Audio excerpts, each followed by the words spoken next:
Saya Nadia Hadatul Aisyah. Perkenalkan, nama saya Aufa Zakia dengan NIM N1A118026. Saya Nutriani Rahma.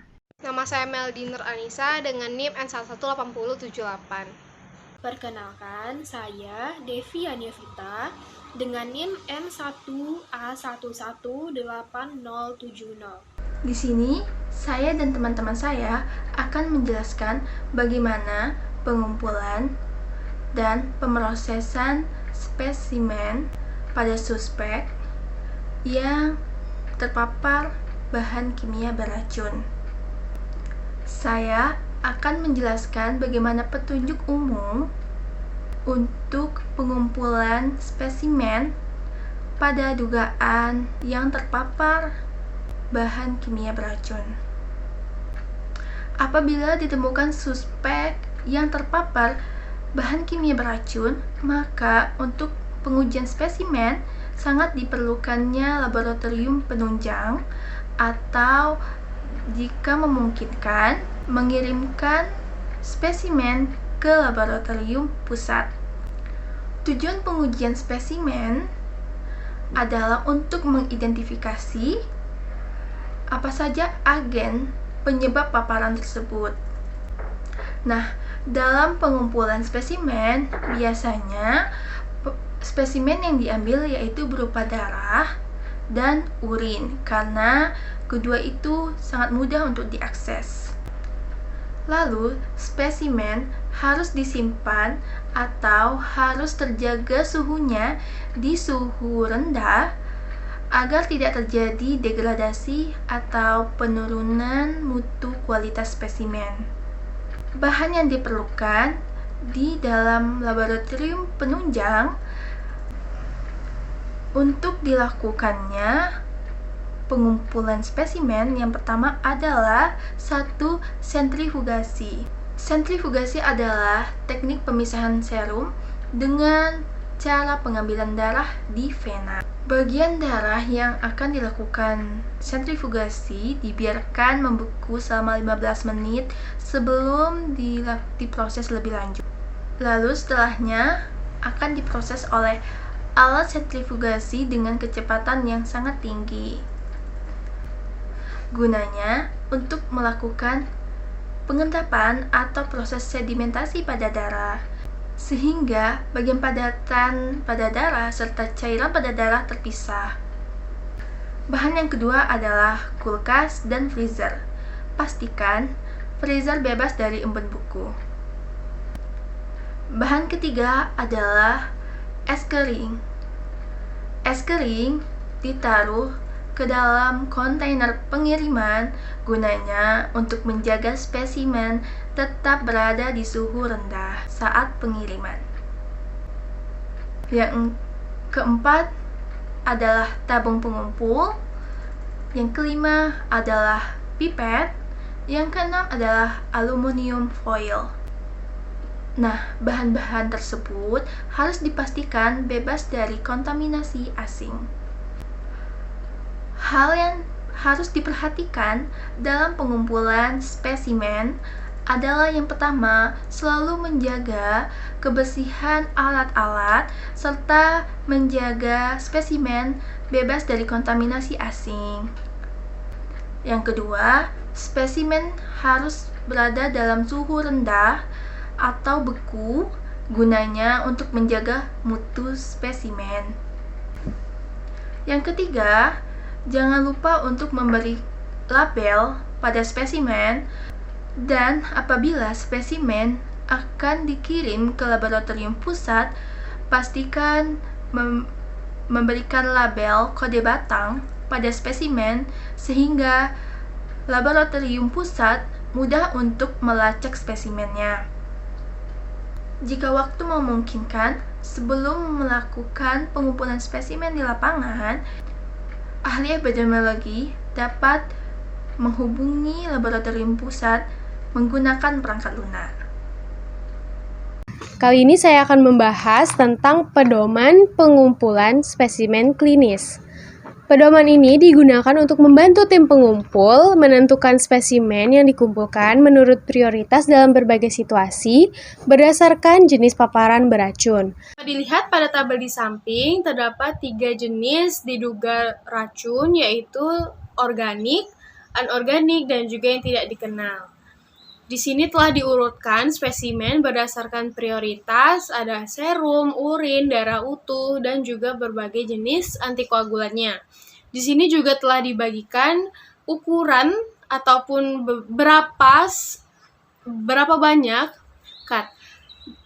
banyak spesimen yang akan diambil untuk orang dewasa dan 10 tahun ke atas, dan juga untuk anak-anak usia kurang dari 10 tahun.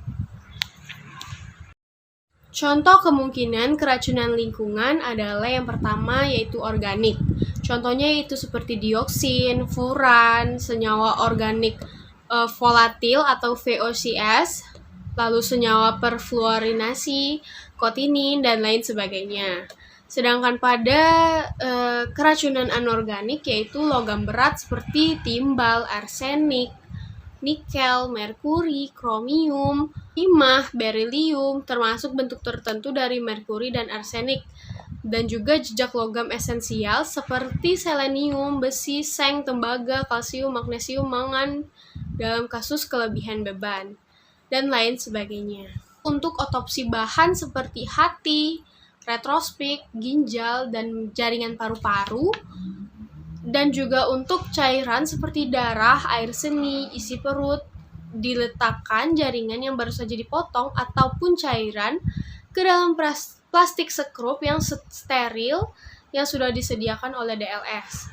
Jangan kirim jaringan yang sudah diformalinkan. Berikutnya saya akan menjelaskan prosedur koleksi urin untuk spesimen dalam analisis logam dan juga pestisida. Yang pertama yaitu koleksi urin. Gelas koleksi urin akan disediakan untuk setiap peserta dan juga instruksikan kepada setiap orang untuk mengikuti hal berikut pada saat pengumpulan urin untuk mendapatkan sampel yang bersih atau yang pertama yaitu cuci tangan dengan sabun dan air. Jangan buang tutup dari cangkir sampai siap untuk dilakukan.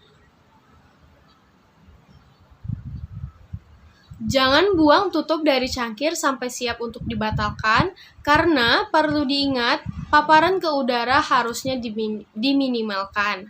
Lalu kumpulkan setidaknya 30 ml urin di cangkir, lalu jangan menyentuh bagian dalam cangkir ataupun tutupnya setiap saat ataupun kapanpun. Lalu recap spesimen dan juga dikirimkan ke penyidik. Tempatkan label ke wadah urin pada cangkir. Untuk anak-anak yang di bawah dari 3 tahun, kantong pengumpulan urin pediatrik mungkin perlu digunakan. Ikuti petunjuk penggunaan yang ada di kantong tersebut. Ada total 3 jenis spesimen yang dikumpulkan dalam analisis logam dan pestisida ini. Semua spesimen tersebut harus disiapkan dalam urutan. Yang pertama yaitu pestisida urin, lalu yang kedua adalah logam urin, yang ketiga adalah merkuri urin. Semua tabung aliquot harus diberikan label dengan barcode yang sesuai dengan nomor ID peserta dan juga tipe aliquot. Lalu berikutnya yaitu daftar pengiriman. Sebuah catatan transmittal disediakan untuk catatan sampel yang dikumpulkan.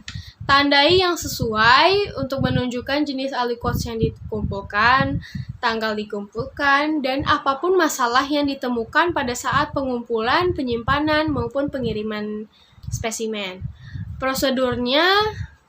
Prosedur pengirimannya yaitu yang pertama, paket kotak pengiriman dengan kotak sampel urin.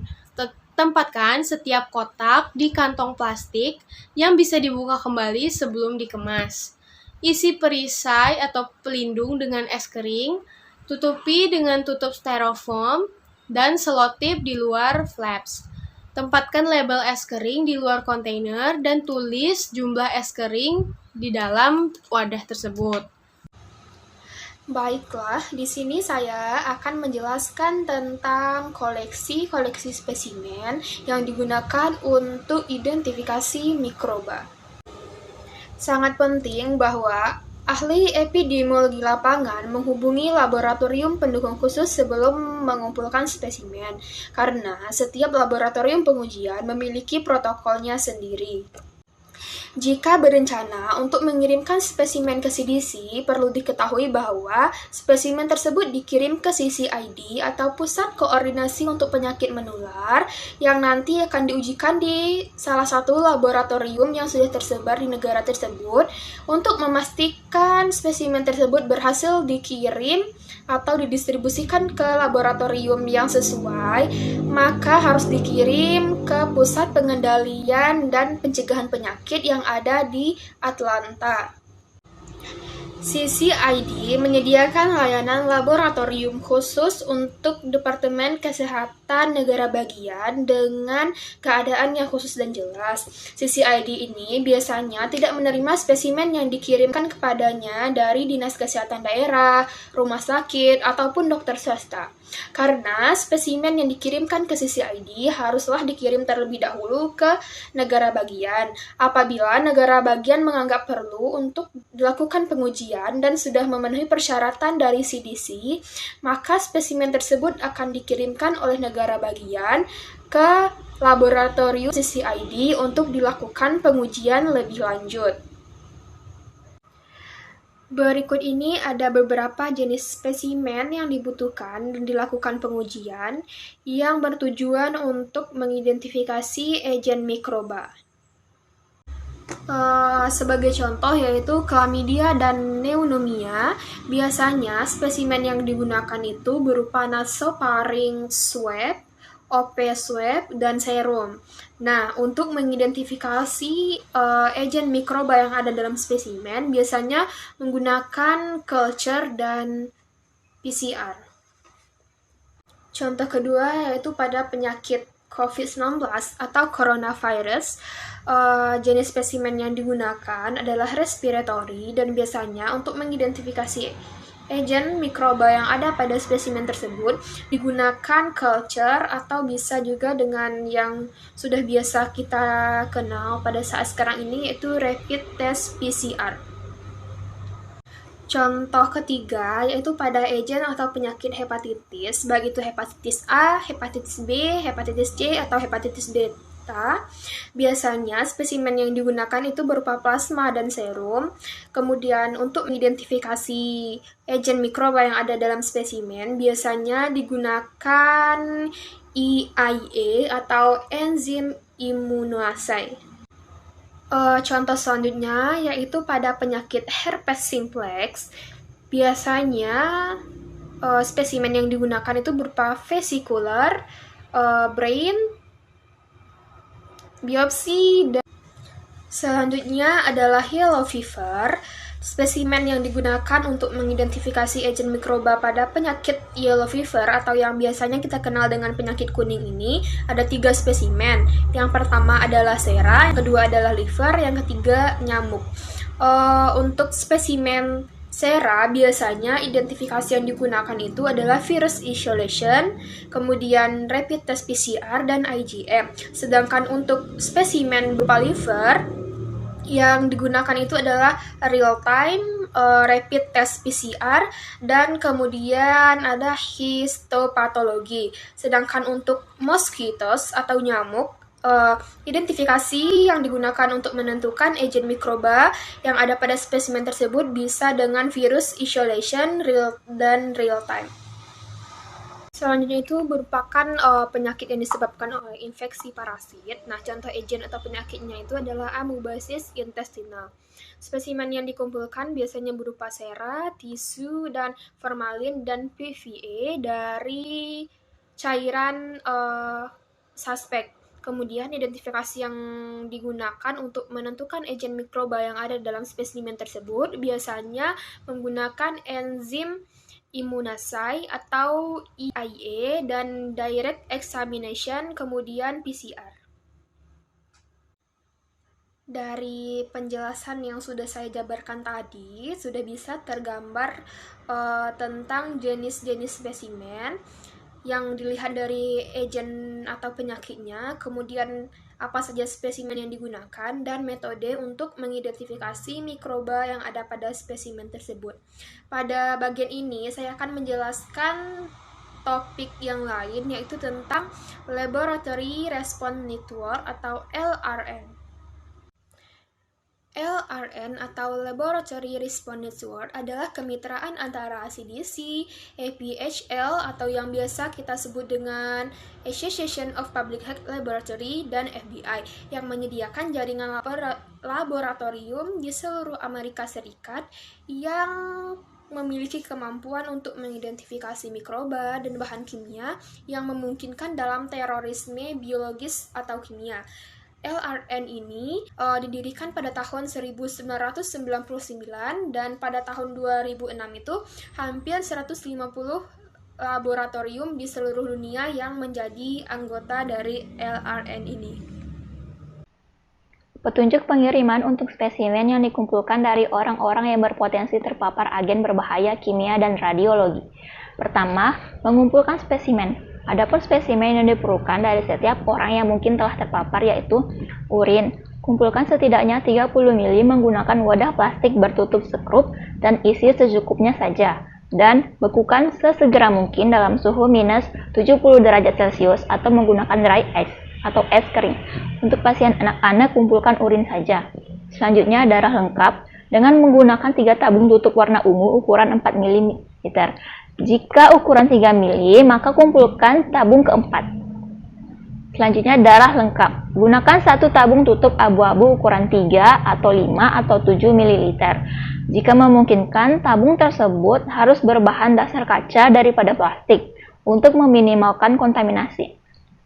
Lalu, tandai tabung berwarna ungu pertama dari darah lengkap dengan tanda 1. Menggunakan tinta permanen, gunanya untuk menganalisis logam darah. Selanjutnya, berikan 2 tabung kosong berwarna ungu, 2 tabung hijau atau abu-abu kosong, dan 2 cup urin kosong yang belum dibuka. Hal ini digunakan sebagai kosong atau blank untuk mengukur kontaminasi. Jangan lupa mengencangkan tutupnya. Langkah selanjutnya memberikan label yang mencakup informasi seperti nomor rekam medis, nomor identifikasi spesimen, inisial kolektor, serta tanggal dan waktu pengambilan sesuai prosedur fasilitas yang ada. Kedua, protokol pengiriman spesimen. Untuk tujuan pengiriman, spesimen dapat dikategorikan ke dalam zat menular dan spesimen pasien. Untuk tujuan transportasi, agen diklasifikasikan menjadi 2 kelas, yaitu kategori A dan kategori B. Berdasarkan kemampuannya untuk menyebabkan kecacatan permanen atau penyakit yang mengancam jiwa pada manusia atau hewan yang sehat. Pertama, zat menular kategori A. Didefinisikan sebagai zat menular dalam bentuk yang mampu menyebabkan cacat permanen atau penyakit yang mengancam jiwa atau fatal bagi manusia atau bagi hewan yang sehat ketika paparan itu terjadi. Kategori A harus diberi salah satu dari nama pengiriman seperti Infectious Substance Affecting Humans 6.2 UN 2814 yang artinya zat menular yang mempengaruhi manusia sebagai tanda untuk zat yang menyebabkan penyakit pada manusia atau pada manusia dan hewan seperti virus Ebola, atau bisa diberi nama Infectious Substance Affecting Animals Only 6.2 UN 2900 yang artinya zat menular yang hanya mempengaruhi hewan, sebagai tanda untuk zat yang menyebabkan penyakit pada hewan saja, misalnya virus penyakit mulut dan kuku. Kedua, zat menular kategori B. Didefinisikan sebagai zat infeksius fun yang tidak dalam bentuk umumnya mampu menyebabkan kecacatan permanen atau penyakit yang mengancam jiwa atau fatal pada manusia atau bagi hewan yang sehat jika terpapar zat tersebut.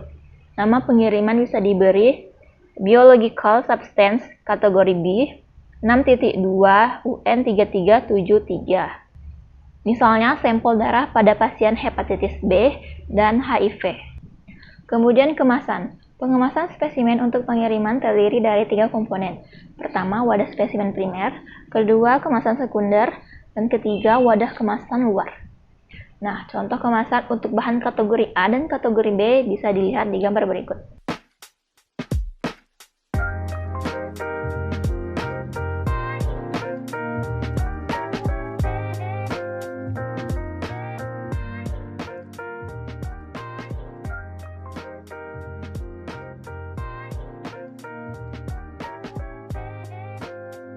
Yang pertama, kemasan utama atau primer, yang terdiri dari tabung darah, cangkir atau cup urin, tabung atau piring kultur.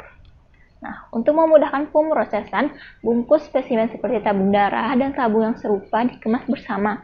Misalnya, semua tabung ungu menjadi satu dalam satu paket utama, dan semua tabung abu-abu dalam paket utama lainnya. Janganlah mencampurnya. Wadah utama ini harus kedap air, segel wadah bersekrup dengan parafilm, pita perekat, atau bahan yang serupa.